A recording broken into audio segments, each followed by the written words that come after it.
Verbal Tap, it proves as a show, thesis-wise, many things. But one of them is that fighting not always easier from outside the cage, especially when you give the villain direct access keys and a butler on the way in. That makes the cage more dangerous when you invite fighters, which means that it's time for Verbal Tap. I am your host, Kevin. With me, of course, Rafa Esparza and some unnamed East Coaster.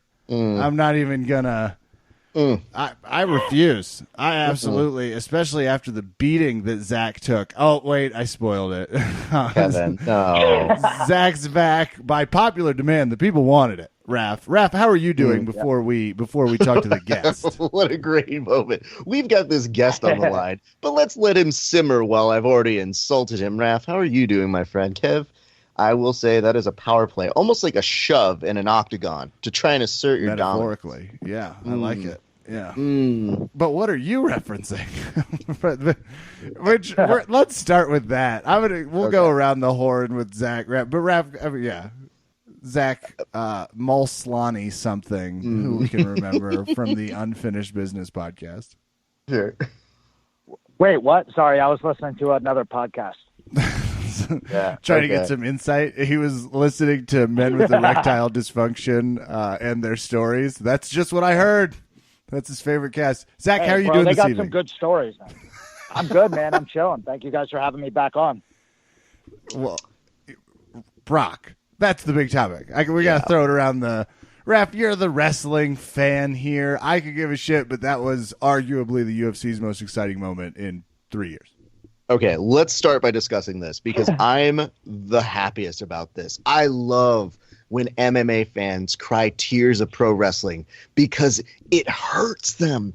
It makes them go to a deep place of, what is this, the WWE now? Motherfuckers, it's been WWE since day one. It's production value, it's storytelling, and if you don't see it, you're dumb. Now, I want to tell you guys this because this is an actual true story. Today, I was in an Uber where my driver thought that Uncle Hanach and Edgy Braj have real beef. Okay? Now, it was hard for me not to break the Santa Claus rule with this guy. And he was close because I was like, oh, is he tricking me? Is he trolling me? And he's just like, nah, dude. And even the way he gets under Joe Rogan, like when he was in that shower and he was talking to him, and it was like, man, dude, that was some intense shit. Now, I thought this Uber couldn't get any weirder, Kev, until there was another passenger who comes in the pool. I do the pool to save some money, kids. I hate that. Yeah. But another passenger comes in. This guy overhears us talking MMA. Goes, oh, man, that Brock Lesnar, am I right? And I was like, yeah, dude, it's crazy. And he goes, so who do you have in that fight, Brock or DC? And I go, DC. And he goes, in what world does Brock Lesnar lose to Daniel Cormier? And I was like, in the real world? Like, are we here now? And I was like, curious. I just go like, what do you think's going to happen in that fight? And he just goes, Brock's got like raw power. It just felt short of him saying, like, when he was against The Undertaker, man, he ruined the streak. And I was just like, I have to temper my expectations. This has got everybody talking, Kevin, in every Uber across this nation. So that's the temperature on the side of the West Coast. I'm going to interrupt the great and talented and charming Rafa Esparza because I have got to tell you about our friends. You know our friends. North-South Jiu-Jitsu underwear. NorthSouthJiu-Jitsu.com. You get those look, you're training hard. You should wear something skin tight a little bit, especially for after training, right? You throw them off. It's like, oh, I didn't notice my beautiful North-South underwear showing. Sorry about that, world, which I think is good, especially in the U.S. markets. You know, we're a little too prude. NorthSouthJiu-Jitsu.com. Get your A1s, 2s, 3s, 4s, 5s, whatever size you are. They're amazing. The A4s keep me just biking ready right now because I can't train. I can't. Not for a few more. It doesn't matter. Not for a few more months. But when I can train, I'm going to be ready. And I'd like to tell you a little bit more about why. Finally, getting some supplements that are 100% natural. Have none of the bad stuff for me, right? None of those crazy sugars or weird color injections. 100% natural ingredients. You got to start with Proven Nutrition's core drink. And as Raph found out, the packets are unbelievable. They're so helpful. You go to provennutrition.com. You're going to find everything you need to. provennutrition.com. Put in Kevin 10 or Rap 10, whatever. Back to the podcast. To the great and talented Rap Esparza we go. Zach, what was your reaction when you saw what you saw? I don't know. I've been a wrestling fan, when I was younger, but I don't know, man. I feel like it's kind of weird to try. I mean, I don't mind. I'll watch the fight, obviously, and I think it'll be interesting. I think DC beats the shit out of him, but I mean, I guess that's their thing. That's ratings. You know what I mean? People are how do you get normal people that aren't nuts like us to tune in to watch it? And there it is right there. Put in Brock Lesnar. There was somebody at the gym today who was saying it feels like Dana White and Brock Lesnar are making it rain, and they made the make it rain motion. And I go, let me give you the metaphor of how this actually works. They make it rain, and then all of us, like podcasters, other fighters, are literally underneath them, clinching those dollars they're making it rain with, because business just picked up for all of us. Your podcast got more listens based off of it, whether you know it or not. Other fighters who are going to be on that card are going to make way more money than they were supposed to. And I tell you this, USADA is going to have a field day going to test Brock Lesnar. I'm sorry, quotation marks, test Brock Lesnar. Kev? Do we test Brock, or does he just get the express lane? But look, what happened okay, so admittedly I didn't watch live. I watched it I watched it today. It had this is the first card that it felt like the theater really outperformed any of the fights. And I mean, with Mike Perry, that's really saying something. There was a lot. The way they brought him in, like seconds beforehand, he's talking to Joe Rogan. He's working the room like a politician.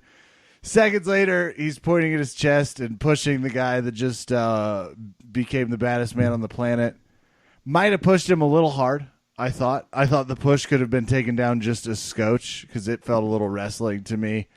But otherwise, fan-effing-tastic to have, like, what they got right was the stage theater part, which is where the opponent's right there. This is what the UFC used to do all the time, and I think they've maybe gotten away from or just not as good at, or maybe they have too many people not fighting at any given point. It was fun having the guy like pointing, Brock being like, I'm going to fuck up whoever's next. Yeah, it's great. Wait any longer. How have we gone this long without talking about the short guy who pushed Brock Lesnar? I want to tell you this. When you represent the Lollipop Guild and you push Brock Lesnar, it is fantastic television. Ladies and gents, this is not only the best part of a pay-per-view, it's the best part of anything pro wrestling as well. Because, Kev, we're talking about USADA. We're talking about Brock Lesnar making a splash. We're talking about the fact that he was brought in to watch this fight. So when people say, was this staged? You bet your fucking life it was staged. Yeah. What do you mean it wasn't? Was it staged? Who gives a yes? How do you think these things happen? Like when did staging become a problem? Yeah, it's a show. Just like both fighters arriving, time was fucking staged beforehand. Stipe's entrance one fan, Kev, was pretty staged. One fan who said, "I can't believe it. I was there live and I saw Brock Lesnar come out for only that fight, and then he walked in that cage." And they here's showed the thing that bugs on me. television. They were like, Brock Lesnar makes his way to the cage like he was the president headed to Congress. So, Zach, I'm going to get to a question with you first, but I want to paint the scene a little bit for why it's so fucking ridiculous and great at the same time. Because it does sound like somebody in the truck of the production going, cue Brock in 3, 2, 1. All right, now take on Brock, take on Dana's bald face, get them together. We're going to tell a story afterwards. Now, here's what happens afterwards. Dana White is talking to the media, and every one of these motherfuckers is following a script to a T, and it's glorious because they sound like how when you're basically called on the stand and your lawyers coached you how to say a certain set of key words so that you can make your case. That's exactly how they sounded because they were essentially echoing the talking points. When Daniel Cormier goes, yeah, man, it's crazy. He just came in there and I didn't know he was going to push me. What? That's weird. Dana continues his script. Yeah, you know it's really dumb? He was right next to me. I swear to God, Brock Lesnar was getting worked up the whole fucking time. And it's like, everybody's painting it just a little bit richer and a little bit deeper. So having said that, we did preview that last week. Zach, this combines a little bit of fight A and B. I'm talking about the co-main and main event. Was the best gift for the UFC that night the shittiest heavyweight contender match? A true blessing to making us all forget, like, oh yeah, fuck whoever's trying to fight for that title. Just slip Brock in there. It's fine. Yeah, I've heard people saying that already. Like, I've heard a bunch of people saying that. Well, who are they going to let him fight? Ngannou, he sucks. You know what I mean? So right away, people are on those guys sucking. And they're just like, yeah, they might as well let Lesnar in. Those other two guys sucked. So I think it was a good idea. I mean, I think they should have brought The Undertaker and Coco Beware and, Honky Tonk Man and the whole crew out. Why not just pull out all the stuff? Matt, didn't The Undertaker used to sit in like the crowd and stuff like that? Used to, right? Sometimes. The Undertaker has been known to make, and well, here's the sad part about using The Undertaker now. The reason his entrance takes so long is because he has to take breaks on that long journey when he waltzes out there. He kind of has to like have the lights dim, and then he's just kind of, oh fuck. He only goes to Kenny Loggins concerts now. That's just what I heard. I don't know that for a fact. But okay, was there like 3 Undertakers? Like there was like 3 Ultimate Warriors or something, or then like one die, and then they had another one. So there was the fake Undertaker. If you'll recall, at a SummerSlam, I think '93, it was Undertaker versus Undertaker for the soul of the Undertaker. Anyway, Kev, I'm not getting into that. That's a different podcast. I'm riveted. Sorry, guys. Fuck everything. Screw Brock Lesnar. Put everything on a hold. Was this like part of a thing for a while, or was it just? Hold on. If you want to go into it, I'll go into it. I'll tell you this right now. You know that they got special guest star Leslie Nielsen to look into it. He was playing a detective, kind of variation on his Police Squad character, to go figure out what the deal was between the 2 Undertakers. I think his search was to find the real Undertaker. But little bit of trivia: I believe the second Undertaker was the person who ended up being Kane. So yes. I think I remember that too. Dr. Isaac Yankem, who was a dentist to Jerry the King Lawler. So he needed a better gimmick, and they gave him one. So you're welcome, pro wrestling fans. I just gave you your pro wrestling minute. Kev, I have to get off of the show for a second. Okay. I'm told that we have an exclusive. Well, first of all, I set this up using my special connections. I used to sleep with one of the cage manager's husbands. I don't want to talk about it. I hope they're both happy. And Daniel, if you're listening, I do remember. We have Dana White on the line, fresh here to talk about what was, I thought, when you catch live television in a fury like that, and I think Zach will agree, I think we caught live television magic in a bottle. Dana, how was that orchestrating? How was it to just be so lucky? Yeah, luck had a lot to do with that. I'm not going to kid you guys. I did not stage that at fucking all. Hey, you dummies, here's what's going on. Okay, Brock Lesnar comes out, and he's a beast, man. Don't you just want to order that pay-per-view right now? Badly. I actually already did. I checked to see if it was pre-order. It's not yet. They haven't scheduled it. I'll take any of your non-USADA questions. What's the other guy? Who's the other guy on the show? Zach. Zach's, it doesn't matter. Zach's the other guy on the show. All right, other guy. So I'll take any of your questions that don't have to do with USADA. Don't have to do with USADA. Who cuts Brock Lesnar's hair? I'll tell you this. That unofficially might have to do with USADA. They're not allowed to catch the trimmings unless he's at his special barber, so as not to raise any questions. Listen to me. Dana. Brock Lesnar's got a fucking guy that he goes to, and it's a fucking moo cow. So on that fucking farm, moo cow gets some shears and then takes off that crop top. Not hard to do. Kevin, do you have a USADA question for me? I have about 47 moo cow questions. Yeah, are you not still worried about, was he suspended? Is he currently? You're not worried about any of that? You're just like John Jones approving it? Don't quote me on this. I don't remember like a lot, but I mean, no. Cool. Fuck it. I mean, he's old. I mean, let people over 30 use all the steroids they want. Hey, these guys are both fucking 40 years old, okay? So, like, give them some credit. They got up. Well, when can we expect the fight? And do you think it's actually going to happen, or is this just a proverbial unfinishers moment? This is definitely a fight that we're going to make happen. And, don't quote me on this. Brock Lesnar's already been in USADA, the pool, that thing. Well, if you give me blue cage balls with this one, I'm going to be very upset. Zach, are you looking forward to this fight? Do you want to give Dana any words of encouragement, or is he... I don't know. Are you looking forward to this fight? Yeah, I mean, I'll watch it. I mean, it's Ken Shamrock Kimbo-esque. I mean, the guys. Oh, I think DC is going to beat. I think DC is going to beat Brock up, and it's going to look bad for Brock, but he's going to get paid. But maybe in the third round, can we introduce a steel chair, or is that possible? Already taken care of that. Me and Vince, we already been talking about it. So here's how it's going to go. It's best 2 out of 3. Brock's going to win the UFC. DC's going to win at WrestleMania. And then we're going to do a joint production. What about John Jones? Oh, who? Listen, John Jones is in the process of running over pregnant ladies. And, I don't even know about John Jones.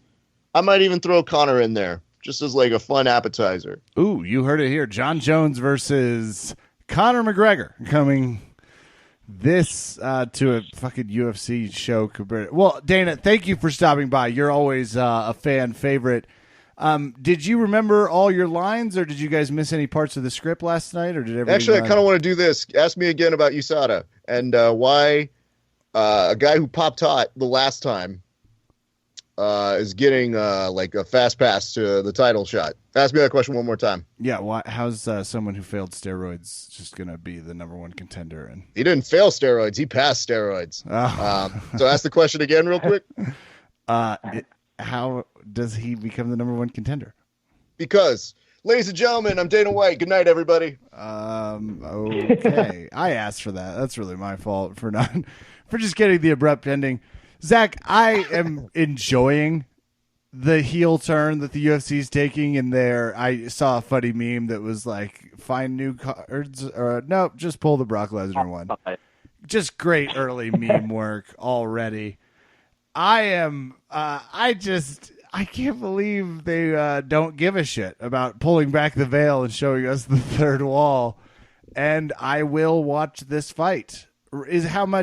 What do they do with these with the money wise? Well, let's bring Raph back. Raph, yeah. Numbers question. Is this thing going to cost like $100?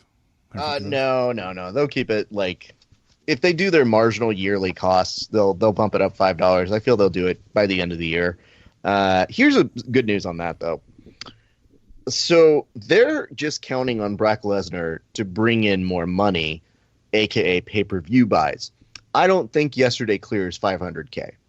And that would still be a huge pay-per-view if it did somewhere in the 400 for the UFC. But we're talking their July shows used to be their 1,800,000 sort of thing. So it does show you the state of the affairs. The other thing that is kind of interesting to see on this whole situation is Daniel Cormier in his post-presser was saying how, he's only got a few fights left. He still is saying March 2019 is it. So Brock has to be clean enough. And he says he won't fight Brock clean, or unless he's clean. He even said he's going to do USADA, but that they're going to do additional testing. And when pressed for that, he's like, I'm going to only fight him clean. And they go, well, what kind of additional testing are you talking about? And he's like, oh, no, I've said too much. You know how, like, in other sports, you kind of, like in boxing, you do other testing, and people go on. And he goes, yeah, that. So it seems like everybody's all in on this idea, especially Daniel Cormier being like, yeah, he popped hot last time. But I'm going to make a lot of pay-per-view buys on this. Yeah. And this was a big telling moment with DC backstage. He said, and this is 100% verbatim, he said that when he fought Alexander Gustafsson, because they were asking if he'd be interested in a rematch there, he used to do the angle of saying he's already beaten him. But now he was saying they didn't draw any pay-per-views. So now he's saying there's only big money fights that he's interested in taking from here on out. And the names that got thrown around yesterday were Brock, maybe a Stipe rematch, but he didn't seem super hot about that because he had that look of a kid who basically found a surprise in their McDonald's. Like they gave him 2 sets of hamburgers and was like, are you serious? Oh, shit. That shit eating grit all night. And then somebody asked him about John Jones, and he's like, I'm really not that interested because now I hold the cards. But he did say toward the end when he realized the pay-per-view profitability, he was like, and yeah, I guess John Jones. So if he's going to fight 2 to 3 more times before he retires, and he says it's still a set date, them's the matches you're probably looking at. And I think he even said if something happens in the light heavyweight, because they asked him, would you give that up? And he goes, I mean, maybe. So that's the state of Daniel Cormier. I'll ask this to Zach. Greatest of all time?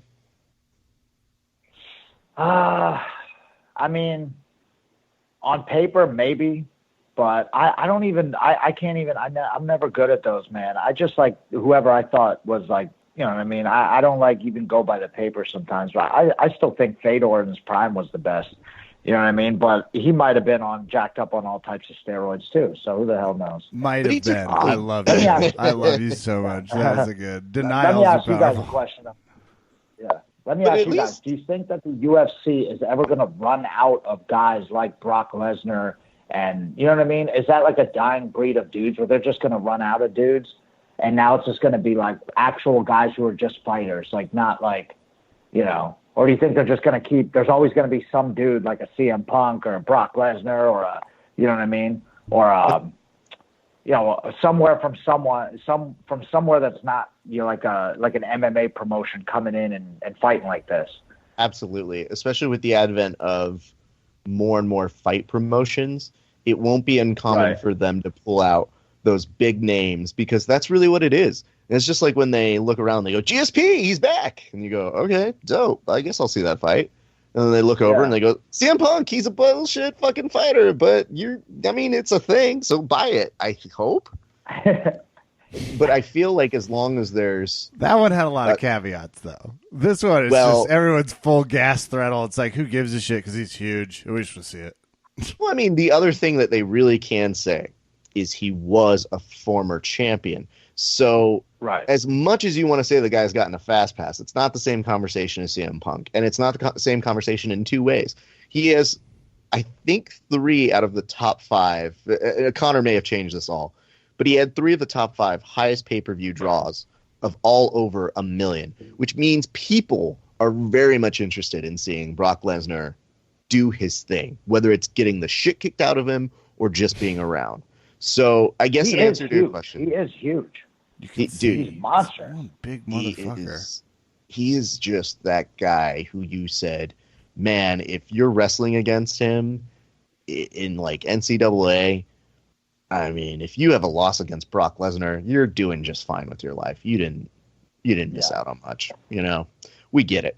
So having said all of those things, Kevin, one thing that did cross my mind is that DC and Brock, they like to bring up their wrestling pedigree. Do you think that becomes a little bit of the draw for the two of them? Do they let a little bit of the hands kind of become secondary because they want to prove who's the better wrestler inside that cage?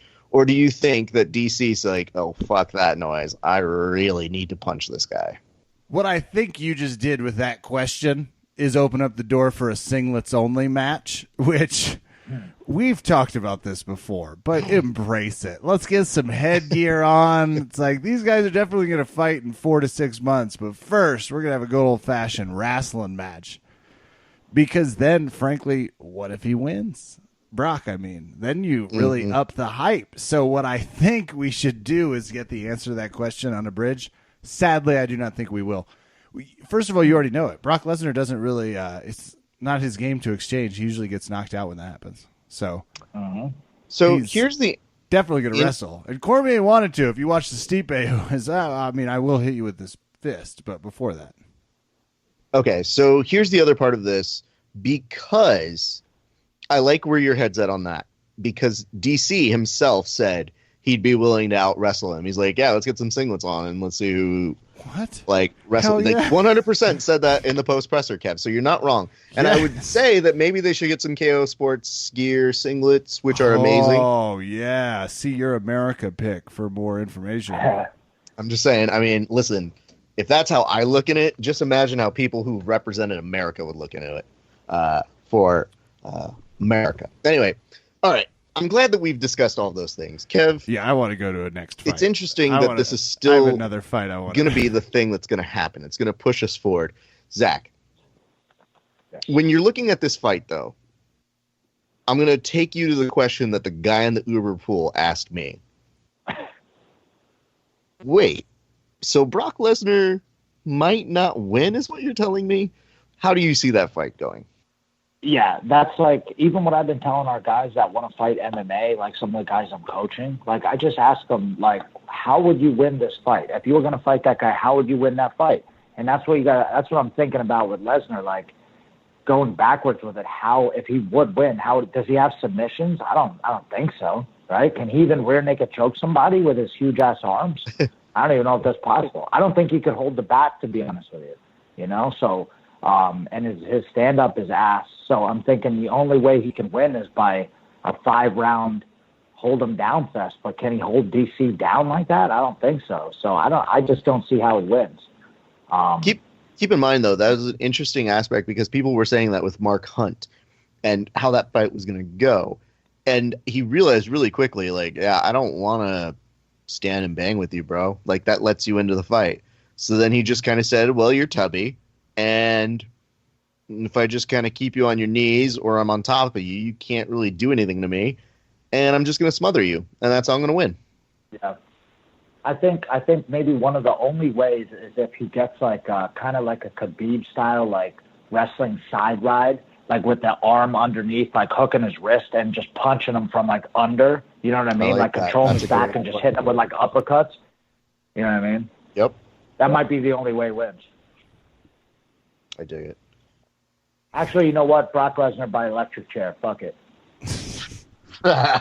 You're talking about a guy who, if memory serves me right, does have a submission over Shane Carwin, which was the world's most head and arm choke. Not remembered as a great finish. No. He definitely did the bare minimum in finishing that head and arm choke. So for you to think he's going to go to electric chair, my friend, you are taking bold predictions, which I guess we should get back to, Kev. What was the other fights we should be talking about here? I personally think we need to apologize to just America.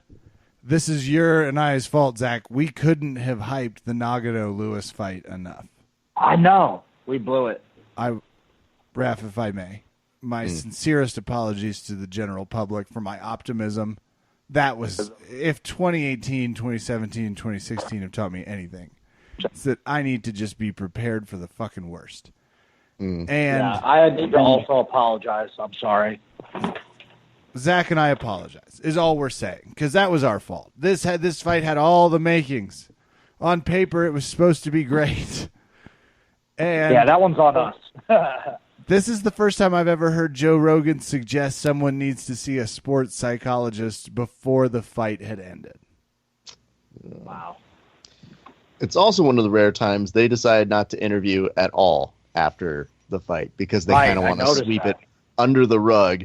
Now, I know you guys hyped that one a lot, and I did have a note here that said neither of you believed in Daniel Cormier, despite my best efforts to say, like, do you think that he's better at that weight? And he did mention one thing in his post-presser, too, where he said he was actually, since he wasn't cutting, he was kind of weighing at about 235, and that the actual weight for him made the training harder because he was carrying more around. And he's like, it was so weird. I just couldn't help but think, like, well, you could still lose a little weight. There's no need like, you don't have to be that size. You know what? You do you, DC. Yeah. But let's go back to this idea. Okay, so you guys both didn't enjoy that. Like, did you guys fall asleep? Did you hate your life?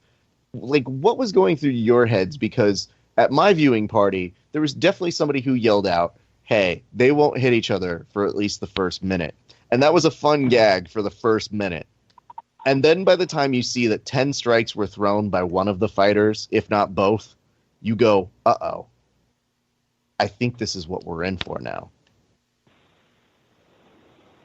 Yeah, I didn't even know what to do, man. Everyone was just kind of in awe, just staring at it. It reminded me of you ever see the fight between Ken Shamrock and Dan Severn where they did that for a half hour back in the day, where they just circled each other for a freaking half hour? I was like, what the? Someone, like, you know what I mean? You turn into that asshole guy in the crowd who's like, fucking hit him. And I just started doing that then. I'm like, why am I doing this?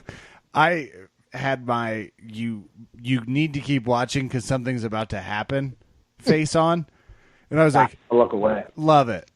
Francis Ngannou, and I have such an NBA zone right now. I've been watching a lot of summer league. I was like, I know what he's doing. He's just trying to get some experience in those late rounds. He's like, hey, I knocked it out too fast. I gotta chill.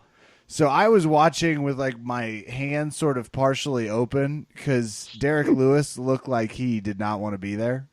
He just looked like, I mean, I took the fight because of the money. And by 2 minutes left in the third, I was like, oh, no, this is like the time you watched, what was that movie where Brad Pitt aged in reverse? Well, the Benjamin Button. Thank you. It was like that. I was like, nope, that was the whole movie. It was just 3 hours of my life that I will not get back. And this fight felt similar. Yeah, I get you. I will say this. They, backstage, Derek Lewis talked to the media, and he said, yeah, it was just a terrible performance. So he owned up to it very quickly. Dana White, on the other hand, in speaking on behalf of Francis Ngannou, pulled his very famous who? Because afterwards, he said that Francis Ngannou let the Alistar fight go to his head, and that his ego made him go out of control. And that's what ended up making him become this not fighter he was supposed to be. In essence, saying, like, he didn't live up to the hype. Can you believe that? And it's like, well, who hyped him? I mean, I did, but yeah, I'm pissed. His hype man's upset. This happened. Mm-hmm. Hey, I paid off my student loans. My credit went down. Raf, there's just what a time. This is participation trophies all over again. We're getting blamed for shit we had no hand in. Though I will say, what the hell was going on with Francis Ngannou? What does anyone have any? There wasn't like a he's injured. There wasn't anything. It was more of a Markel Fultz to keep banging away at the NBA analogies. He just disappeared. He wasn't fighting. He was in there. He was doing the whole thing where he bobs and he weaves, and then he just wasn't fighting. Yeah, there was like one spot, though, where he kind of like threw a right and a left, and it like nearly missed, and everyone was like, oh, here we go. And then nothing. Yeah. Apologies, so, America. There is that. I do want to bring up the fact that we haven't even remotely mentioned the original co-main event just disappeared on us. And that was the one I was the most excited about. So if we're all apologizing for things, me even remotely saying, hey, I'm interested in this fight was a mere fact of the fight gods going, well, then we must take it away. Then we can't have that. Zach, what was your reaction late on 4th of July, or I guess the next day for you, your time zone, when you heard about Max Holloway having to be pulled out of that fight? Yeah, I was pissed because obviously that was the one fight that I was really looking forward to. And, I didn't know anything was going on with Holloway. Other people said that they noticed it, but I had no idea. And then I thought the whole thing was falling apart. And then I thought the whole thing was a joke because I thought they were going to scrap the whole thing. Because remember DC fell at the press conference? I was like, what is going on, dude? Yeah, did you see that? That was so great when he fell and they zoomed in on Dana's face. That zoom in might as well be my favorite viral clip of the year because Dana just looking at DC going, Ferguson tripped on wires, Max Holloway, concussion, and now this motherfucker is going to backstep off this stage? No. Like, what the hell is going on? How the guys can't walk now? Or is it, like, dangerous conditions working for the UFC or whatever? Like, setting up traps for guys and shit? I don't know. Well, I can tell you this, Zach, based off of some experience this podcast has had, their press crew and, in general, their hostility towards professionalism comes at a small price. And one of those things is putting 40 fucking steps behind a table of people at a podium sitting on chairs who forgot about the tiny fucking step because they sat down a half hour ago when people were asking them 27 questions about their future. So the UFC doesn't do a very good job. They scrum you in, tell the media to go fuck themselves, and then everyone gets out of there as fast as fucking possible. So what they need to do is maybe slightly change their attitude about things like Verbal Tap and the Finishers podcast. Yep. Add a little extra to giving a shit. Hire someone that's done this before and isn't just Dana's friendly nephew. And then we can move to a place where fighters don't fall off the stage. It's going to be a while. They got to do something. So here's my kind of little note on that too. When DC looked like he was about to go down on that, I couldn't stop laughing, first of all. But then I had a real moment where, you look over at this card and you say, was it the old man New Balances that he's wearing? Because I think that dads across the world were really, really encouraged by seeing DC do that. I felt like there should have been a meme of dads with salad tongs at the grill, all raising them in honor of Daniel Cormier winning, because it really did give the everyman quality that he could do it on their behalf at being 39 and heavyweight champ and light heavyweight champ. Having said that, Detective Bisping was the one who figured it out very loud and clear and was telling Max Holloway while on camera, you don't look so good. Wow. How can he see? He can see? I will say that we have a theory on the show. One eye, doesn't he? Yeah, we have a theory on the show. Like, I've never really been a huge Michael Bisping fan, but I think that retired Bisping might actually be somewhat entertaining to me. I think that this version of him, where he's just like, I don't mean to be all mean, but you don't look so good. And it's like, yeah, the joke is supposed to be, how can you see me, Michael Bisping? Also, I think I'm concussed, so I'm not that quick. So, I guess I'm not going to be able to do my one-liners like the Max Holloway you know and love. Kev, I said this to somebody. I said this to my good friend Rich Leroy this week on a show. I said, didn't it feel like Brian Ortega's time, though? He looks so good in his suit. This upset me deeply. They kept clipping to him. It's like, can he grapple someone in between while Anik and them hype Dana's amateur TV career during the midweek? Like, there was a lot of shots to the Brian T. City Ortega, and it was a massive bummer we lost him on this fight. But we can't have nice things. We just can't. Yeah. So we'll see how that one shakes out. Obviously, we wish the best to Max Holloway and his team. The friends that I know for T City were very, very disappointed. All except for Nate Harris. Nasty Nate Harris. Somebody put up a really, really funny meme. I think it was the Strangle Squad that showed Brian in a variety of sections, like surfing, being a cowboy, having like everything that a woman would want. And it's like, yo, watch your women around Brian T. City Ortega. And I thought it was funny. And one Nate Harris goes, he's not even that good looking. Like, I don't understand. I'm better looking than him. I don't understand why you would say that. And I couldn't stop laughing at that. I've said in the past that Brian's T. City Ortega looks like a precious unicorn that we need to protect at all times. Because he does that blinking. They fucking give him the cornrows. Like, he is a good-looking man. But the fact that Nate Harris felt challenged, I mean, I don't know if you can put this on the 10th Planet forums, but just let us, know if he needs help. I'm just saying that, Zach. He doesn't have the hairdo as T-City. I mean, look at T-City. He's a beautiful man. You got to pay homage. It definitely. Anyway, all right, Kev. Let's say this. Were there any other fights, Kevin, that you thought were of note? I thought a couple things. One, you guys both didn't get Uriah Hall, despite your hope that he would show up a little bit more. That was more so a testament, I think, to the great food and all-naturalism of Brazil, Kev.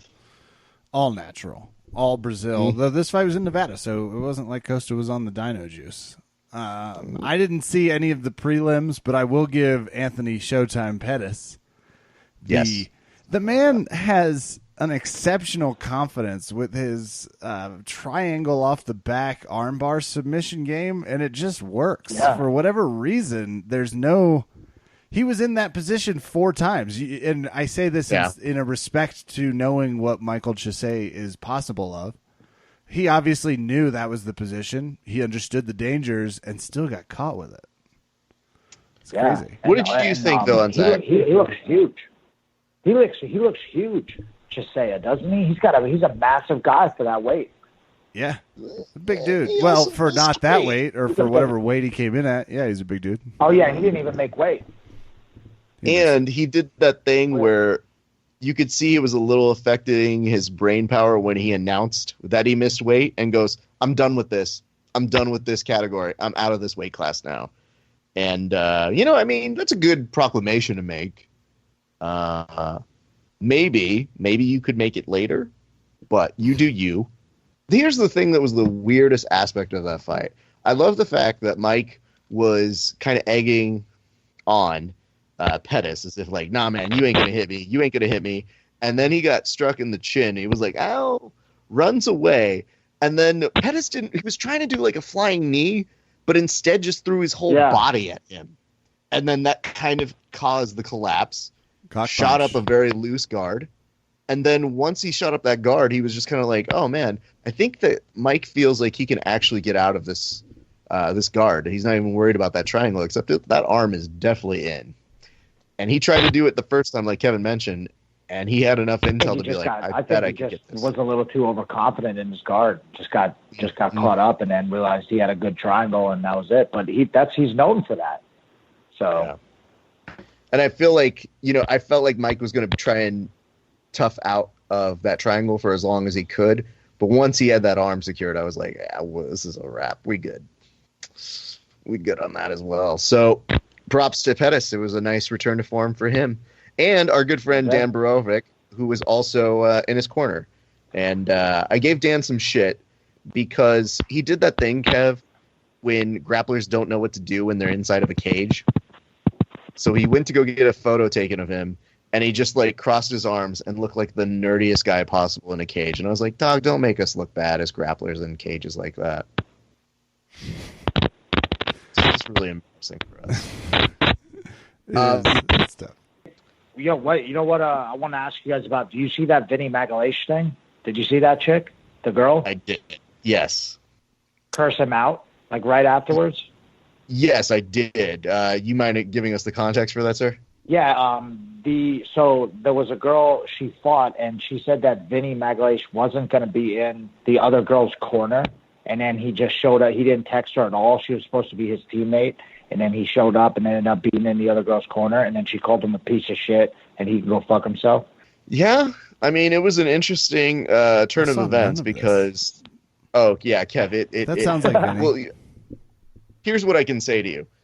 You know that you would truly have seen the clip if you pay attention to Uncle Hanach's. Oh yeah, he shared Uncle Hanach's Instagram that basically did the joke. The perfect girl doesn't exist, and then he stopped saying anything, and then it replays that clip of that girl chewing out Vinny Magalesh, and it's amazing. Classic, fucking classic. So Kev, I think you already told us at the top, but I think we need to get the official results. I have made no such bold proclamations yet, but I'll just name them. He got Asun Sao, Whitmire, and Derek Lewis correct. He got the other 9, ended up being 8 fights incorrect. Fortunately, Raf 6-3. Verbal Tap wins via unanimous decision. Damn. First round choke out. Demolished. Just I got whomped. Yeah. Yep. So Kev, that was like let's Mickey Ball versus CM Punk. So Kev, here's my question to you. What do you win on this one? I win a 30-second spot. I believe he was going to do it on the Finishers podcast. He didn't make it perfectly clear where that endorsement would come from, but I believe I get a 30-second endorsement. I mean, Kev, shouldn't it just be on the next Finisher show stream? That's what I was It makes expecting. the most sense. Because it's going to be on August 11th and 12th, and on the 12th they're going to have a big showcase. They're going to have lots of time to fill the air. And so here's the only condition for that, though, Zach. You cannot give away the fact that you lost a bet. So you have to just do a cold, beautiful reading of how great both Verbal Tap is and Kevin on that show. I can do that. Okay. And I will make it really good, and Jay will be there also too. So he'll be sitting. Big Jay will be sitting in with the whole crew doing the commentary, and I will get on there, and I will make a very nice, very very nice spot for Mr. Kevin and the Verbal Tapcast. Beautiful. That's what victory looks like. That's what a Brock Lesnar push feels like via the podcast, my friend. Now, I want to say this before we get you on out of here, which is obviously that show's coming up. Give our best to Jay Regal Burrito, who I believe is on your guys' podcast this week. So check out Finishers MMA podcast, I guess, if you're into that sort of thing. If people are so interested in seeing and or hearing you, where can they do those things? Like maybe where can they find out more information about this tournament that's coming up, sir? Okay, so go to finishersjujitsu.com, and you can find all the info up there about the pro show and the open that we're doing August 11th and 12th at Subforce BJJ in Lyndhurst, dirty New Jersey. And you can find me on Instagram or wherever people are found at my name, Zach Maslany. I love it. Zach, we want to thank you for coming on the show. Obviously, y'all are very near and dear to us here at the Verbal Tap Podcast. We're glad that you were able to give Kevin some great clash. Maybe not really a competitive sort of picking assortment, but a lot of brilliant shit talking, which holds you dear to our hearts. We look forward to seeing the show. I hear that you guys are going to have great things with Joey and Eric as they come out for their super fights. And I very much look forward to hearing back from the guys when they go out to visit y'all.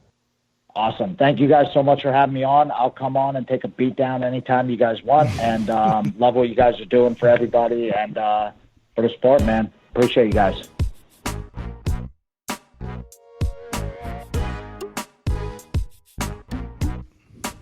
We've got some more fights to talk about, some more topics. You were at CXF, which I want to hear about. Hopefully it has the same sort of, I'll use a nice metaphor. Hopefully it has the Paul Felder toughness aspect because he broke his arm during a fight, which that was not a good break fall. I will say from a jiu-jitsu standpoint, that is not how I would teach break fall to anyone, though. Frankly, Paul Felder gets points, and fighting Mike Perry does not look fun. Just doesn't, especially when he headbutts you out, seconds into the fight. It really made me think. I got really mad when I saw that fight, mostly because I realized I had a missed joke opportunity in the mispronouncing of his name, and I wanted to do the joke now, even though Over Under Kevin is done. But what's the name of the fighter again, Kev? The fighter's name, Paul Felder? Felder, I hardly knew her. Hey. Anyway, all right. Listen. I almost did Mike Perry. I was like, which fight did you check about?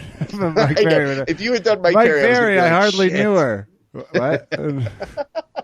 Paul Felder, I mean, it was an interesting fight. Like you said, the headbutt was there, but I also think part of that was scar tissue because Paul's been fighting for a bit, just in terms of how old he is. So there was that as well, Kev. Anyway, let me say this. Yes, CXF was a lot of fun. Shout out to a number of people. One of my friends, Bo, who is out from Santa Barbara, that sort of area. He took a fight on essentially 9 hours notice, I think. Damn. Something like that. Like, I just happened to be sifting through the photos of the weigh-ins, and I happened to stop on one, and I go, that's not Bo, is it? He wasn't. Oh, he probably would. Yeah, he did sign up to take a fight, didn't he? So when I, saw him backstage, I run into him, and I go, hey, Bo, I didn't know you were going to be on this. He's like, me too. Dope. I'm stoked, man. I go, we live different lives, my friend. So great seeing him out there. Had a really fun fight that led off the night. Also, shout out to JJ. Keep your head up, my man. He got caught with an armbar, but you know what, dude? He had this crowd hype as fuck. There were no short of at least 100 people who were there for seeing him. Also, big ups to our good friend Marcos. There was a great fight between one AJ Bryant and DC. Another DC. It was a night of DC. Same DC? Different DC? It was a different DC because the weight wouldn't have worked out there. Because I was going to retract and be like, yep, he's the greatest ever. That's fucking impressive. In all of the weight classes, Kev. That would have been his third weight class, and I think you'd have to cut DC in half in order to fight at this weight class. But, I have the benefit of having trained with DC a little bit, and I know him. He's a super nice guy. And he went into beast mode, dude. Took it to AJ, who's, under our good friends over with Chad George and Josh Barnett. So he's got a really nice pedigree of people who are in his corner. And Josh Barnett yelling out things hushes the entire crowd, I want to point out. But they had a really, really fun match. I was really stoked to see that one. Other small little notes to give you guys. JJ Buckner. Kev, I think I need to tell you this about this fighter. There's a fighter named David Acuna. Okay? Okay. Do you know what his nickname is? No. Well, hold on. Matata? Mm-hmm. Is it? Okay. Fully pronounced. They're like, David Acuna Matata. I know what I want it to be. It's like, David Hakuna Matata. They just look at him and see how many people in the crowd start bursting out. It's going to be a lot. And dog, it was one to behold. There was a rarely seen Von Flute choke. That was a way to finish a fight. Made so OSP. I had one of my. It would have. I happened to find one of my friends, Eddie Mendez, who is in the nice Jean-Jacques affiliation as I am, and he looked at me and he goes, "Dog, that's a really cool choke. I wish someone would teach it to me." And I was like, "Shame, I don't know it." Nope. Definitely don't know how to set it up from there. Never seen it. Never heard of it before. This is a new one for me, but it looks cool. Never show you. There's a great moment. So the guy who ended up winning that fight, his name's Daniel McWilliams, which, by the way, sounds like the fakest name anybody has ever been given by the FBI. Daniel Williams. McWilliams. Mick Williams. We got to add something to it. Daniel Williams is too plain. What about Mick? That's genius, Griggs. Just somebody eating their McDonald's going, I know, I got this. Then there was a great fight between Blake Builder and Julian Baez. Now, here's the interesting thing about this fight. Julian was really resourceful at times on this fight. Just really, really cool, interesting ways of bringing in his knees and getting the striking to kind of really put a little bit of ease on Blake Builder, who has a lot of hype coming from, Minnesota. Now, the funny part about this is our good friend Chris Kaviter from Minnesota just happened to be messaging me and saying, "Wait, are you at a set of fights where Blake Builder is fighting at?" And I said, "He's fighting right now, right in front of me." And he goes, "Dude, he's really good." And I go, "Yeah, he ended up winning a match tonight. It was a good fight. He's like a little mini tiny tank, dude. 155 of pure. I don't want to train with that." So it was good to see him out there. And yeah, dude, it was a really nice night of fights. It's always good to see them. I know they got their next fight card coming up on August 25th. Don't quote me on that. And I believe it's going to be at the Sportsman Lodge out here in the Studio City. So big ups to our good friends at CXF. I had a blast, and I look forward to seeing them. And we'll be putting up some photos on our page throughout the week. So keep a look on our Instagrams and at Kid A Photo on Instagram and Kid A Photography on Facebook. Ref, great news for people that are in pharmaceuticals, advertising especially, and are like, damn it, we need to get that UFC demographic on lock. Great news for them. It sounds like we are going to Geritol up two of the sports. We're going to Jurassic Park Chuck Liddell, I guess, to get him back in the cage. I presume there's some parts of him in some ambers across the country. There has to be a way that this fight is a joke and will not happen. Please tell me it's not going to happen. Okay. So there's a moment during the Hall of Fame ceremony where it said, "Oh my God," and this is from the UFC's language, by the way. "Oh my God, look at this impromptu meetup between Chuck Liddell and Tito Ortiz." And I had to remark, there was no part of that. That was spontaneous. You watch your mouth when you talk to us, UFC. Rude. It was a real spontaneous night. It was really spontaneous indeed, guys. I was so mad, dude. It was so... When you look at something like that, Kevin, you have those moments where, the next night, at least the UFC got the WWE part right by having Brock Lesnar come in. And it's just because his presence is, all right, this giant human being is ridiculous. All right, sure. When you have Tito and Chuck, you go, no. And Kev, there was footage that got put up of Chuck Liddell boxing this week. Mm-hmm. I can't with it. It's mean. It's slow. Somebody asked me if they had sped it down, and I said, I honestly can't tell you if they did. I look at it, and I know sometimes you have fight camps who put out fake footage of a fighter who's supposed to look like they're not in their prime, Kev. I'm going to send it to you so that when we do shout-outs, you can take a look at it, and I want you to give me your honest opinion on it if I'm being a little too harsh on it. I'm going to be harsh on this whole situation. This is not okay. This is not the same fun of Brock Lesnar's rather performance-enhanced version of himself. This is a little different to me. And I could give a shit who wins this fight. This fight would be interesting to me if we develop fight robots in the near future and you can arm them, like you can man them from a safe room, maybe. That would be fun. Sure. Watching Chuck Liddell try and walk out to the cage one more time is not my idea of a good time. Ooh, I'm on UFC.com. Guess who's already a notable fighter? Who? Brock Lesnar. No. I cannot. Yeah. It was like they prepared. Did they stage that, Kevin? Well, if I know the UFC web design team like I think I do, they are a little bit more above the press version, but they did it awfully fast. Mm-hmm. That's for sure. Interesting.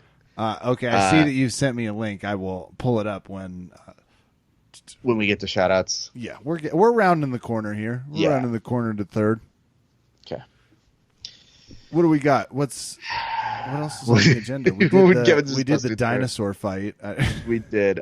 We should talk on some good news, though. AJ Agazarm and Gio Martinez is a go for Kasai grappling. So get excited about that, guys. Or don't. They also got Craig Jones and Paul Harris, right? Yes. So now we get to see skinny, better-looking, more accomplished Gary Tonin fight Paul Harris. That'll be a funny difference. Oh, my goodness. First time we just watched like the normal Gary Tonin. I'd rather watch the more fun version. Amazing. I'm impressed with their ability to make this one happen.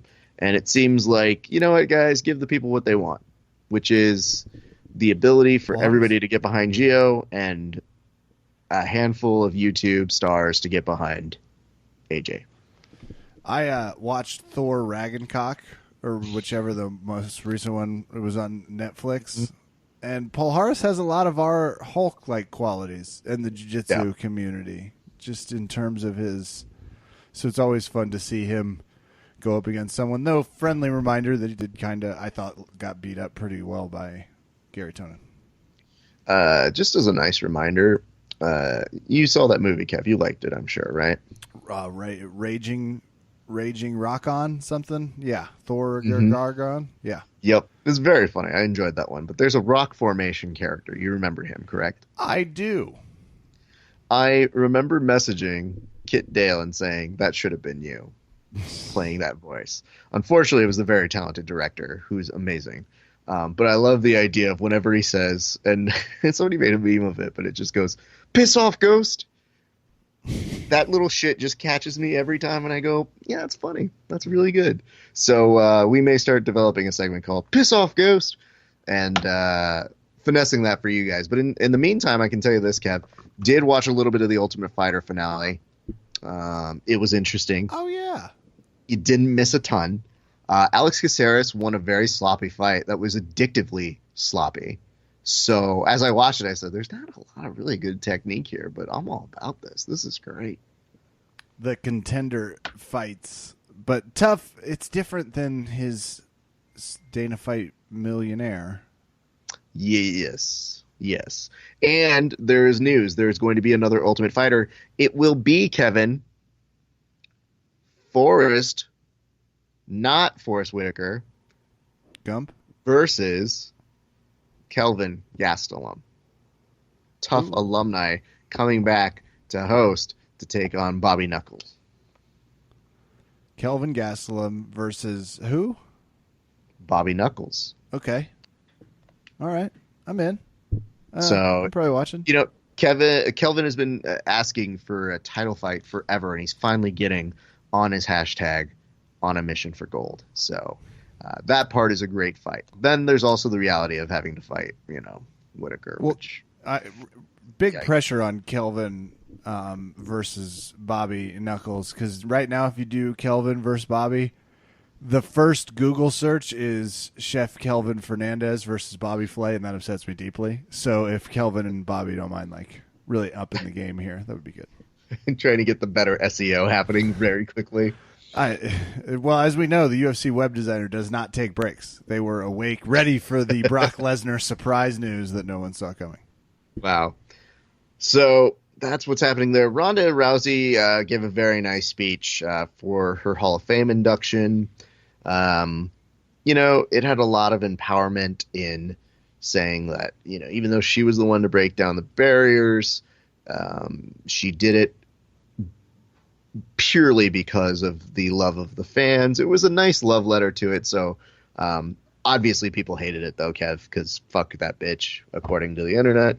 But it was nice. It was a really nice speech. I always like seeing that mix of watching fighters try to do speeches like you and I have written in the past, and then having a moment of saying, it's a good thing we're talented at different things. Yes, though she was doomed from the start with this acceptance speech. And just from the public opinion, but I'm excited. I will look into what she said, only because I do know she's also part of their 25-part upcoming short series on how the UFC came to be, much like it's like more, that might be more episodes than when the History Channel did how the states were formed. I will look into that. This might be more. This is a lot of shorts, but one definitely features Ronda Rousey, deservingly so. She is still, and you talk all the smack you want, she'd be the biggest draw we have if she walked in the door tomorrow. I mean, Kev, here's the best part about that 25 feature. You get, for the very few times that you'll ever hear this, Ken Burns going, yo, can you tone that down? I assume we're in it. I mean, if it's 25 parts. Did they interview us? Were we behind a green screen? I assume you did a lot of the voice work for Dana, because much like Ted Nugent, he doesn't do his own shit when his face isn't plastered on there. The best is, Kev, I don't know if you've seen this, but the Nuge was on the Joe Rogan podcast, and he at one point says, these vegans and vegetarians, they actually hurt the environment more than anybody. I was like, Nuge, this is a lot.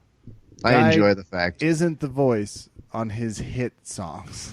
It's not the voice. It's not his voice. It's somebody else's voice. I just love the fact that this man over here continues to get people who amplify his voice. And yes, I am aware of the fact that we are talking about it on the show.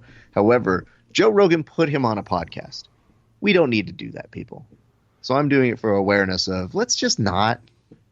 No, you can tell Joe's in that awkward space of how do I avoid this next political discussion in a time that everyone's a political discussion, and he might not be able to.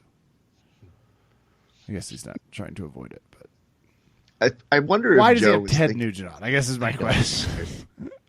Because Joe, I think maybe at a certain point just lets his comment section become his booking. Sure.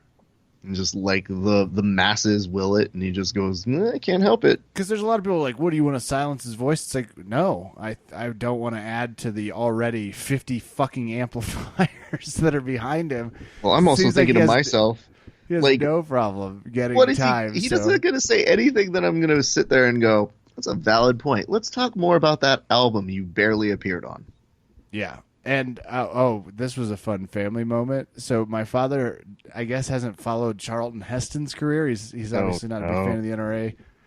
But he was talking about a movie from the 70s, like Soil and whatever.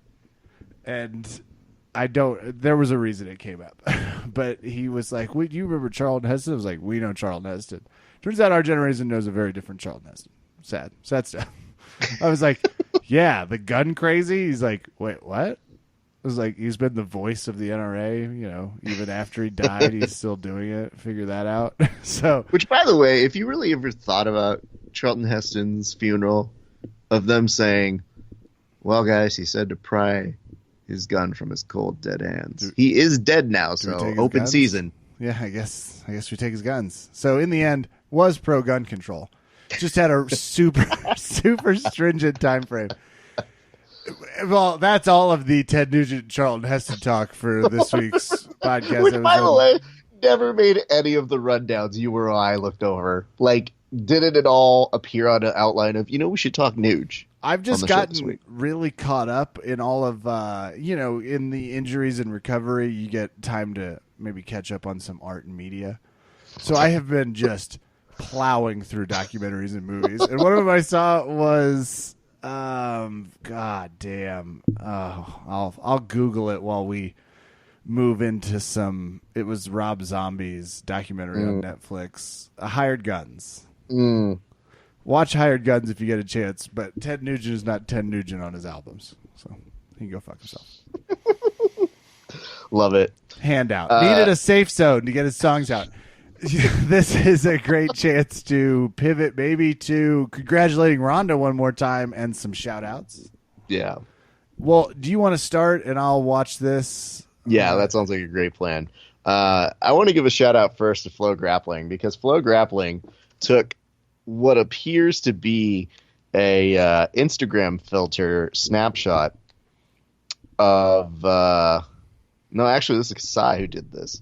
Kasai took a snapshot of the Flow Grappling article announcing Craig Jones versus Polaris and added that really deep Instagram filter, and I just said, this is fucking garbage. Like, you don't have any other way of announcing this mega fight that all of us are excited to see. No, thank you. Big shout out to our good friend, Mr. Rich Leroy, who came out to the LA Jiu-Jitsu Club, trained with me. He's a beast. I hate training with him because he's the worst, but he's also the best. We had a nice discussion. If you guys are looking for that, go check out the Verbal Tap Cast on Facebook. Also, check out our YouTube page, because we're putting up like an interview a day, Kevin. Yeah, you are pumping out interviews. 100% putting out, and we've still got more. You might see a Verdum on there. You might see who was I talking to on those? PJ Barch. We've got Boogie on there. We've got, the names go on and on, people. I could go on Bia Mosquito. I won't do that anymore, but I'll tell you that much. They're great interviews. I think you guys will really, really enjoy them. And let's shout out the Valley Martial Arts Center. VMIC. I want to say thank you to everybody there. I got to teach a class yesterday. Got to go over some leg lock theory and kind of show the guys some cool entries into things that I've been working on. And it was very nice to get the opportunity to do that. So I think we'll be doing a little bit more of those classes here and there. I will keep you guys posted. Shout out to the Los Angeles Jiu-Jitsu Club. LAJJC. Monday, Wednesday, Friday, 8 a.m. And then Tuesday, Thursdays at 11:30 in Dutch Key. Monday, Wednesday, Friday, no gi. Let's help get Joey and Eric ready for their super fights over in the Finishers 6 competition. And I also want to give a big shout out to my sister for making awesome photos happen at CXF. We're going to put those up again, Kid A Photo. And I want to give a shout out to 10th Planet Van Nuys. Our good friends next week will be fighting Rob Castro and Labib, who are going to be on an awesome card. I may or may not be covering it. We'll have more on that. But those guys have been killing it in the gym. and they're always so nice and welcoming. And got to do some gi work with those guys this week as well. So that's going to do it on the bulk of that. Thank you, everybody at CXF, for making it a very fun and easy time going there. To everybody who I saw, big shout-outs. And if I'm forgetting anybody, my deepest apologies. But it has been a very impactful week. And, I'm looking forward to this next week of crazy, crazy training. So them's my shout-outs, Kevs. Yeah, I'll do my first shout-out goes to Chuck Liddell's speed. We loved you. You were explosive. This video is great. He looks good for his, for an older man. He doesn't look younger. That is for sure. So shout out to that. I do love Chuck Liddell, obviously. Sure. He's this is just sad. This isn't a great thing that I'm watching. So his Instagram, I'm sure he'll get quicker. He's training again. So there was a lot of comments. I like how raw Instagram. People were like, this can't be real, right? It's like, why is it in slow motion? It's like, it's not. That is just how it currently looks. Other shout-outs. Raph made it out to Estes Park this weekend with an impromptu trip with the parents. That was a blast. Massive props out to my parents for making a quick trip out and rolling up to Estes. Got to see my friend Kevin, who was out there. Only typically am I friends with people named Kevin. It's unusual that Raph is a real journey for me. I'm trying. Once from Kansas, always from Kansas. There's a serious amount of thank yous that go out to Right Club Denver. A little show I got to be a part of Thursday that is a blast 3-on-3 literary challenge like Fight Club except for nerds, literary battles. It was a just smooth running show. Syntax Opera House. You can find it once a month here in Denver, Colorado. Raph, that will do it for me for some shout outs. I am Kevin. Thank you for listening. Good night and good fight. And where's Brock? Bring him on the podcast. I got something to say to one more guy that I didn't know was going to be here, just in case. I guess the worst part about that, Kev, is people were saying that Brock did the shove out of nowhere. He was rudely called into that octagon. It's like people are yelling at him. He gets scared. He reacted. The new number is, please note, the new number is